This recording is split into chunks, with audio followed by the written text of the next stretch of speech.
On va aller prendre un café pour se réveiller. Enlever notre face de dodo. On va voir si ça va leur tenter de venir prendre un café. Allô, Harry! Bon matin, ma princesse. Maintenant, on va aller reparler aux araignées géantes, là. Ah ouais? Vie. OK, ben viens sur le deck prendre un café. À chaque matin, je me réveille tôt puis je regarde sur Facebook voir ça fait combien de temps que Marie elle s'est pas connectée. Si ça fait comme 8 heures qu'elle s'est pas connectée, ça veut dire qu'elle dort encore, fait que je peux me recoucher. Mais mettons que ça fait 15 minutes qu'elle s'est connectée, je suis comme « Oh non, faut que je me lève. OK, c'est fait. OK, je vais mettre mon zinc, faut qu'on aille surfer, c'est bon. » Là. Dans le fond, je suis comme la référence de Harry. C'est la référence sommeil. Matin, les princesses. Quand on déjeune ici, on est comme un peu pauvre parce qu'on a une assiette pour 3, une fourchette sur 3 pour 3, une cuillère pour 3. Fait qu'on cuisine dans la cuisine toute équipée. C'est ce qu'on appelle un couteau finement aiguisé. Puis là, à un moment donné, on se dit, hey, si nos parents nous voyaient. Mes parents, ils m'ont vu le pire, puis ils ont dit « Ah, c'est un beau petit nid d'amour. » C'est ça. Mais on voit l'océan L'important, c'est qu'il y a du café. et des vagues. Don't want to look around. Look around, 'cause nothing is going straight. Look around and tell me what happened in the past. Things are getting worse, things are getting bad. I gotta change my mind. I gotta change my mind. Je me suis jamais dit il faut que je me parte une compagnie. Erika est venue ici, on a commencé à parler de ça. Ah, ça serait cool de faire, d'organiser des voyages. Le but, c'était de rassembler comme un crew de filles qui ont envie de pousser leurs limites, puis justement d'apprendre à surfer, combiner avec le yoga, nourriture santé, mais vraiment délicieuse, avec quelques petits ateliers de empowerment. C'était un peu ça l'idée derrière qu'est-ce qu'on voulait créer. Je me rappelle avoir envoyé un message à Marie puis d'avoir dit « Hey Marie, tu sais qu'est-ce qu'on a parlé, là, un peu vaguement l'autre jour? » Moi, j'étais sérieuse. On en reparle-tu plus? Combien de fois dans notre vie, on se dit « Hey, on pourrait faire ça, hey, on pourrait faire ça, hey, on pourrait faire ça. » Fait que, tu sais, personnellement, on en a parlé, mais j'ai jamais dit « Ah, c'est là qu'on s'en va. » Là. Finalement, 6 mois plus tard, on lançait.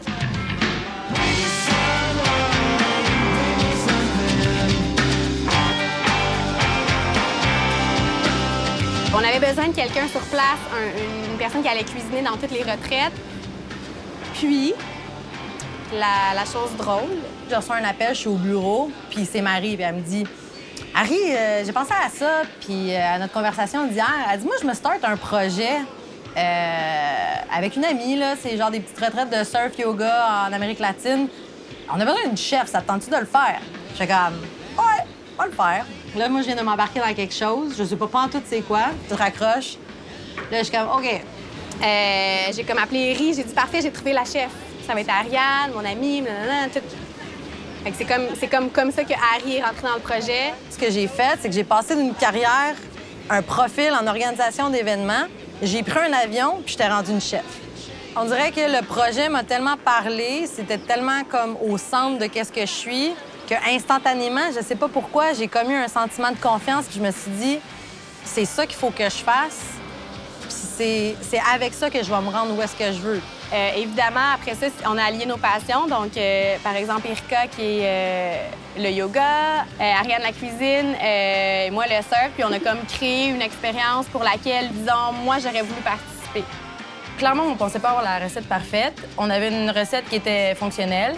Puis, si t'attends que ça soit complètement parfait, ben d'un, t'appartiras jamais ta business. Puis de deux, à un moment donné, il faut que tu te lances, tu fasses le saut.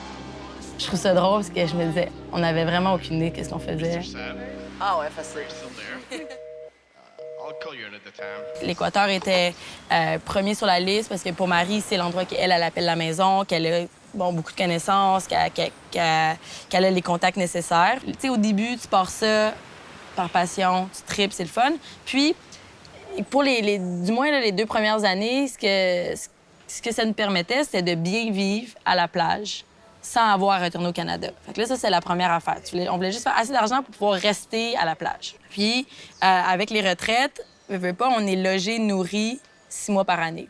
Fait qu'on a très peu de dépenses. On a établi une business dans un pays en voie de développement où les coûts d'opération sont bas, mais on charge évidemment des prix canadiens, américains. Donc, il y a quand même une marge qui nous permet d'élargir puis de s'acheter un terrain nous-mêmes au Salvador puis de réaliser nos rêves de stabilité.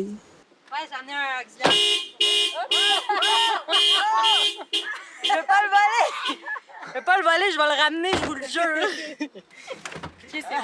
Don't like you anymore. My Lily. You're a tease and you're a fall. On va tomber en panne. Fait qu'on a arrêté dans un magasin local où est-ce qu'on remplit des bidons d'eau avec de l'essence. The judges with the laws with the cause in their hands.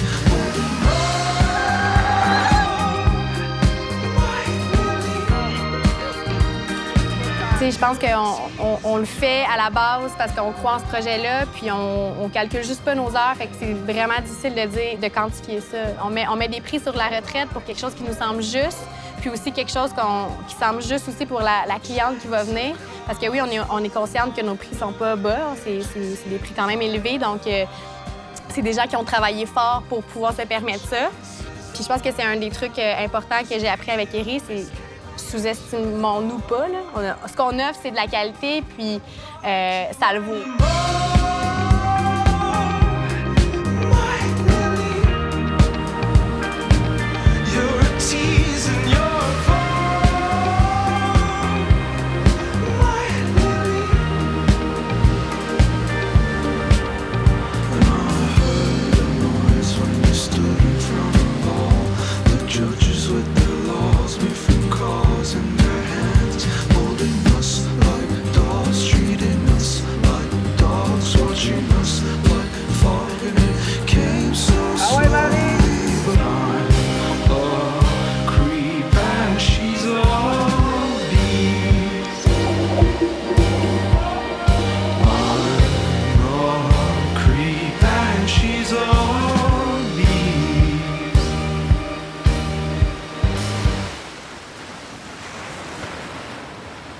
La première retraite qu'on a faite, c'était au El Salvador.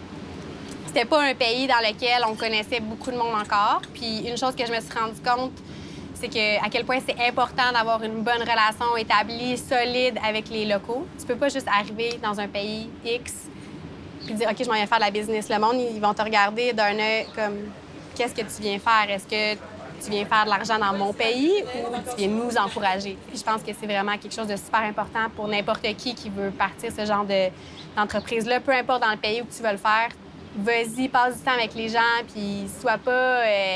donne. On a à cœur de justement aider dans les pays dans lesquels on opère, donc Équateur, Salvador.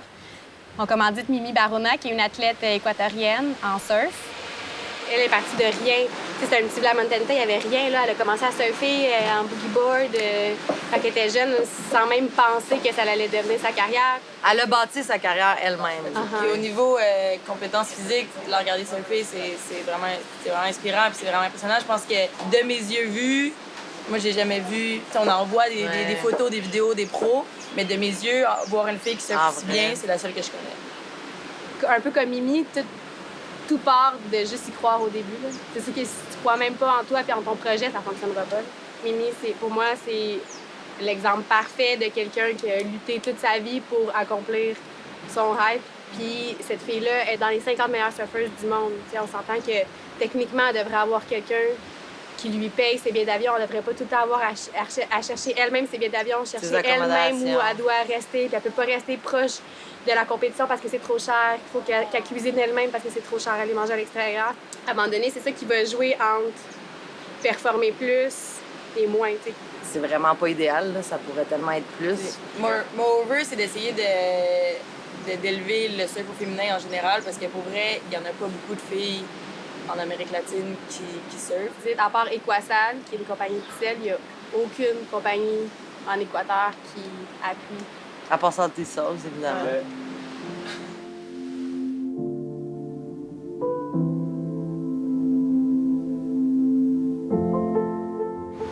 C'est cette idée-là qu'on veut avec Salty Sauce, justement, de promouvoir que les filles sont capables aussi de ripper, puis sont capables d'aller dans l'eau, puis sont capables de, justement, surfer aussi bien, sinon mieux que les gars. Acá, vicecampeona mundial Perú, vicecampeona mundial en Costa Rica.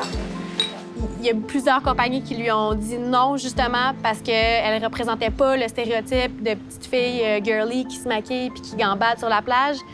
Mais elle n'a jamais tombé là-dedans non plus. Puis c'est ce qui fait en sorte que c'est une personne authentique, puis c'est ce qui fait en sorte qu'elle représente Salty Sauce.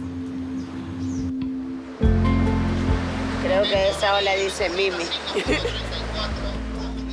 Déjà, de choisir un mode de vie alternatif, c'est l'étape numéro 1. De un peu de t'en foutre ben de ce que le monde pense puis dise, puis c'est quoi leur idée de la vie normale. Fait que déjà, quand tu lances ça par la fenêtre, là, t'arrives dans un autre univers. La réalité, c'est que j'ai l'impression que pour plusieurs trucs, on est encore un peu dans une zone grise. C'est une chose de voyager dans un pays, c'est une autre chose de développer une entreprise. On est incorporé au Canada, on paie encore nos taxes, là, nos comptes de banque sont encore au Canada, tout est là. C'est pas une question de qu'on n'est pas en règle, c'est plus une question de comment optimiser la structure. Parce qu'à un moment donné, c'est bien cute de pelleter des nuages puis rêver puis tout ça, mais ta business, il faut qu'elle soit gérée comme une multinationale, tu sais.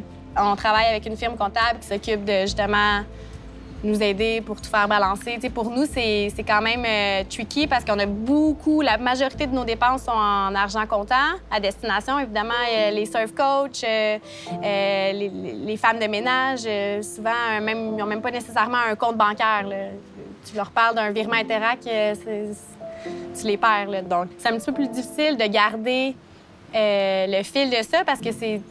T'sais, un petit vin par-ci, un petit vin par-là, si tu gardes pas ça clair, bien, au bout du compte, il n'y a rien qui balance. La réalité, c'est que c'est un challenge de base en business que de comprendre les rouages de la banque, des taxes, des impôts, des assurances. Tout ça, t'es comme incorporation. C'est un méga casse-tête déjà en partant. Là, quand tu fais t'as une business à l'étranger, c'est comme tu passes au niveau suivant, au niveau de la complexité. Tu veux pas te ramasser de faire le move de changer tous tes comptes bancaires dans un autre pays.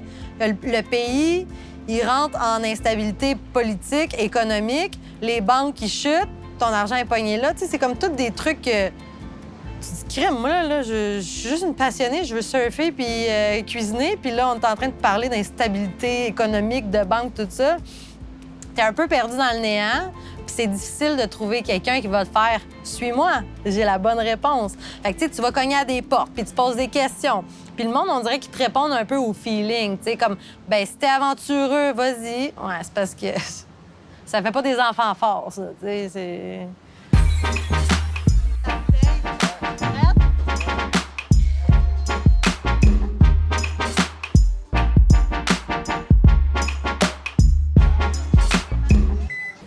Non, je crois pas que pour être entrepreneur, il faut être sérieux. Il y a des moments que oui. Quand c'est le temps de travailler, c'est le temps de travailler. On est dans notre zone. Mais je te dirais que ce qui me plaît de notre vie, de l'entreprise qu'on a menée, c'est que j'ai du temps pour jouer de façon quotidienne. Quand on me demande si je retournerais à la vie d'avant ou si des fois j'ai envie de retourner à Montréal, la réponse c'est un gros non. J'ai bien plus de fun maintenant. Non, j'ai pas peur. J'avais pas peur de partir une business avec 3 filles parce que je pourrais pas trouver mieux que ces filles-là. Honnêtement, on veut juste le mieux pour chacune de nous, le mieux pour la business. Puis au niveau des habiletés, des skills, tout ça, on est méga complémentaires. Fait que c'est le best. The best in the West. Si, il y a 3 ans, on m'avait dit que ça serait non seulement mon travail à temps plein, celui de Irka et celui de Ariane, j'y aurais pas cru, là.